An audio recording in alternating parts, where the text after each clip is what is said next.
સ્વાગત છે। જોઈએ આજના સમાચાર। ભારતીય જનતા પાર્ટીના રાષ્ટ્રીય પ્રવક્તા સંદીપ પાત્રાએ વડોદરાના ભાજપ કાર્યાલય ખાતે પત્રકારો સાથે વાતચીત કરી। ભાજપના રાષ્ટ્રીય પ્રવક્તા ડોક્ટર સંદીપ પાત્રા વડોદરાની મુલાકાતે આવ્યા। ભાજપ કાર્યાલય ખાતે ડોક્ટર સંદીપ પાત્રાની પત્રકાર પરિષદ યોજાઈ। વડોદરા શહેર જિલ્લાની કુલ 10 બેઠકો ઉપર ભાજપનો ભવ્ય વિજય થશે। પ્રધાનમંત્રી નરેન્દ્ર મોદીજીને વડોદરા પ્રત્યે અનોખો લગાવ। અહીંની ભૂમિ પવિત્ર છે। મહારાજાએ ખૂબ સારું કામ કર્યું છે, જેથી હું તેમને નમન કરું છું।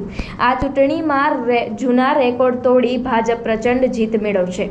હું ઓડિશાથી આવું છું। ગુજરાત અને ઓડિશાનો વિશેષ संबंध डॉक्टर पात्रा एक ग्लोबल लीडर तरीके बड़ा प्रधान उभरी आया है। देखिए, मुझे तो बड़ा आश्चर्य लग रहा है।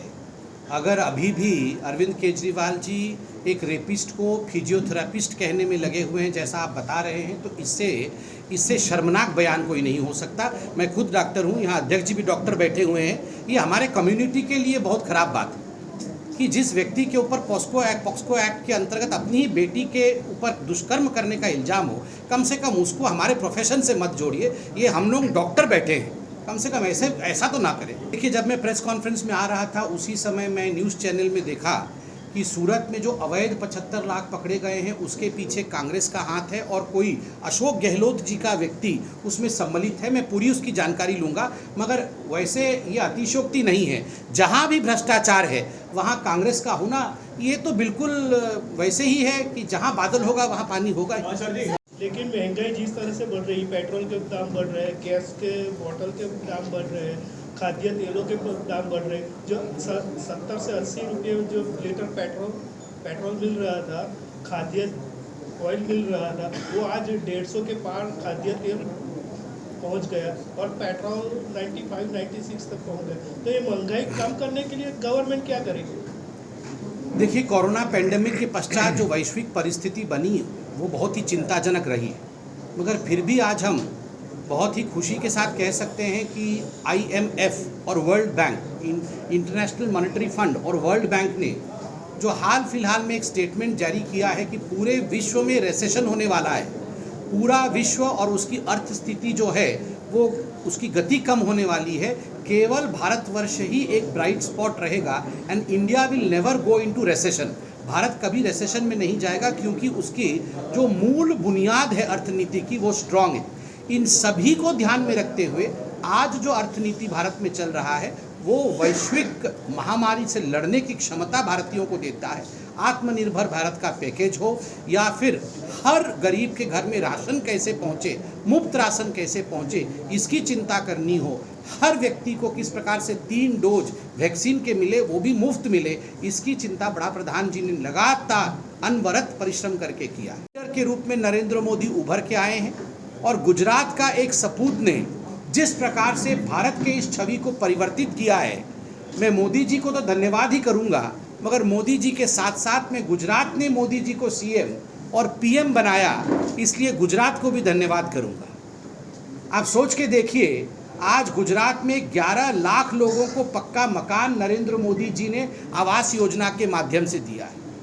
जिस प्रकार 36 लाख महिलाओं को यहाँ गैस सिलेंडर उज्ज्वला योजना के माध्यम से पहुंचाया गया है और 1.48 करोड़ लोगों को PM जय जो आयुष्मान भारत की योजना है उसके माध्यम से कार्ड दिए गए हैं, यह भी अपने आप में नया कीर्तिमान है। लगभग 4 करोड़ लोगों को प्रधानमंत्री अन्न योजना के माध्यम से 71 लाख फैमिलीज़ में ये अन्न मुफ्त दिया गया है, राशन मुफ्त दिया गया है। ये जो चुनाव है ये द्विपक्षीय चुनाव है। जब भी चुनाव होता है 2 पक्ष होते हैं। एक पक्ष नरेंद्र मोदी जी की भारतीय जनता पार्टी है और दूसरा पक्ष वहाँ कांग्रेस पार्टी है। आज आप कंपैरिजन करके देखिए दोनों के बीच में।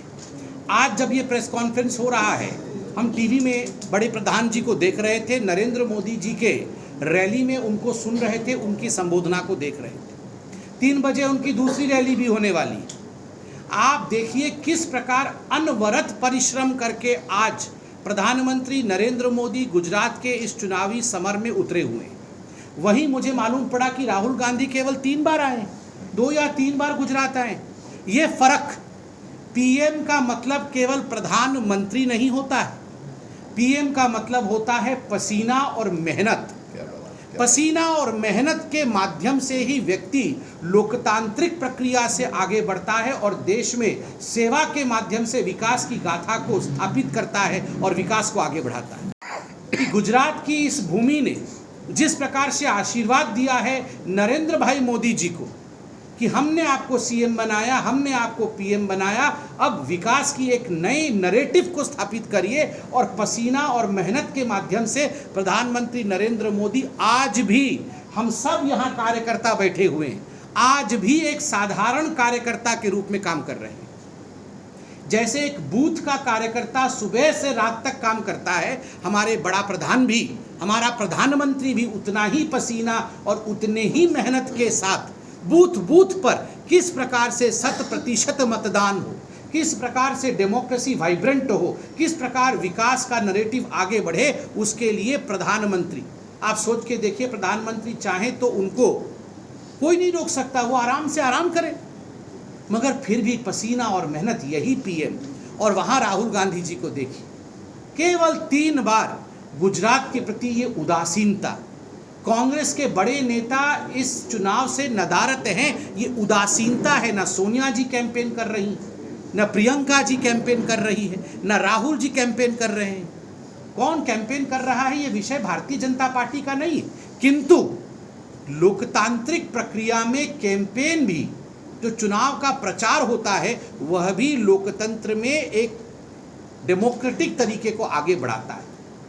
मगर दुख के साथ मुझे कहना पड़ रहा है, परिश्रम राहुल गांधी नहीं करना चाहते, पसीना राहुल गांधी बहाना नहीं चाहते, मेहनत राहुल गांधी करना नहीं चाहते हैं, इसीलिए तो वो पीएम नहीं बन पा रहे हैं। हमेशा गुजरात के लाल, गुजरात के सपूत नरेंद्र भाई मोदी जी को अपना आशीर्वाद दिया है। बंधुगण, अंत में मैं इतना ही कहूँगा कि यहाँ से थोड़ी दूरी पर स्टैचू ऑफ यूनिटी भी, ये स्टैचू ऑफ यूनिटी केवल एक विशाल स्टैचू नहीं है, ये स्टैचू ऑफ यूनिटी केवल एक बहुत बड़ी मूर्ति या प्रतिमूर्ति नहीं है, एक टूरिस्ट अट्रैक्शन नहीं, यह एक विचार का अमलीभूत होना है। जब नरेंद्र मोदी गुजरात के मुख्यमंत्री थे और उन्होंने कहा कि मैं यहाँ पर सरदार पटेल जी का स्टैचू बनाऊंगा और विश्व में एक नया कीर्तिमान स्थापित करूंगा, और उस समय उन्होंने एक कॉल दिया, उस समय उन्होंने एक आवाज़ लगाई कि पूरे हिंदुस्तान से, पूरे भारतवर्ष से लोग यहाँ पर, किसान यहाँ पर लोहा भेजे, तो उस समय राहुल गांधी, सोनिया जी और प्रियंका जी ने ठहाके मार मार कर हमें चिढ़ाने का काम किया। उस समय राहुल गांधी जी ने कहा था ये तो मजाक है, ऐसा तो बन ही नहीं सकता है, ऐसा हो नहीं सकता। मगर आज मैं बहुत ही गर्व के साथ कह सकता हूँ कि बड़ा प्रधानमंत्री नरेंद्र मोदी जी ने, गुजरात के एक लाल ने गुजरात के दूसरे लाल के लिए जिस प्रकार का एक स्टैचू बनाया है, वो विचारों की प्रतिमा है, वो विचारों की जीत है कि अगर एक गुजराती कुछ ठान ले तो वो करके दिखाता है। इसलिए मैं नरेंद्र मोदी जी को धन्यवाद देता हूँ। पावागढ़ की माँ काली हम सबको आशीर्वाद दे रही है और उन्हीं के आशीर्वाद से जीत होगा। 500 वर्षों से वहाँ ध्वजारोहण नहीं हुआ था, गुजरात की एक लाल ने वो कमाल करके दिखाया कि माँ काली के चरणों में भी उन्होंने अपने आप को नतमस्तक किया और वहाँ आज ध्वज देखने को मिल रहा है। इसके लिए भी मैं नरेंद्र मोदी जी का धन्यवाद करूँगा। और अंत में मैं इतना ही कहूँगा कि हमने कभी नहीं सोचा था कि भव्य राम मंदिर हमारे जीवन काल में बनेगा। सबका साथ, सबका विकास, सबका विश्वास और सबके प्रयास से जिस प्रकार आज भव्य राम मंदिर बन रहा है, यह दिखाता है कि विकास भी और संस्कृति भी दोनों एक साथ, धरोहर भी और डेवलपमेंट भी, दोनों डी फॉर धरोहर और डी फॉर डेवलपमेंट, दोनों एक साथ कंधे से कंधे मिलाकर नरेंद्र दामोदर दास मोदी जी के राज्य में, उनके सेवा काल में आगे बढ़ सकते हैं। ये अपने आप में बहुत बड़ा विषय है। इसलिए मैं यहाँ पर अपील करूँगा कि जब वोट का वक्त आए तो 100% मतदान हो। बड़ोदरा के 100% लोग घर से बाहर निकले, कोई छूट ना जाए। गुजरात ने हमेशा नया कीर्तिमान लोकतंत्र में स्थापित किया है। विकास की गाथा लोकतंत्र के जो परिकल्पना है यहीं से शुरू हुई। इसलिए मैं यहाँ से गुजरात के लिए निवेदन करूँगा हाथ जोड़कर कि एक और कीर्तिमान आप स्थापित करें कि 100% वोटिंग हो, 100% मतदान हो और सभी बाहर निकल कर वोट करें। विकास के लिए वोट करें, 100% मतदान, 100% विकास, इस विषय को लेकर हम आगे बढ़े और प्रचंड बहुमत के साथ भारतीय जनता पार्टी की सरकार बने। इतने ही निवेदन के साथ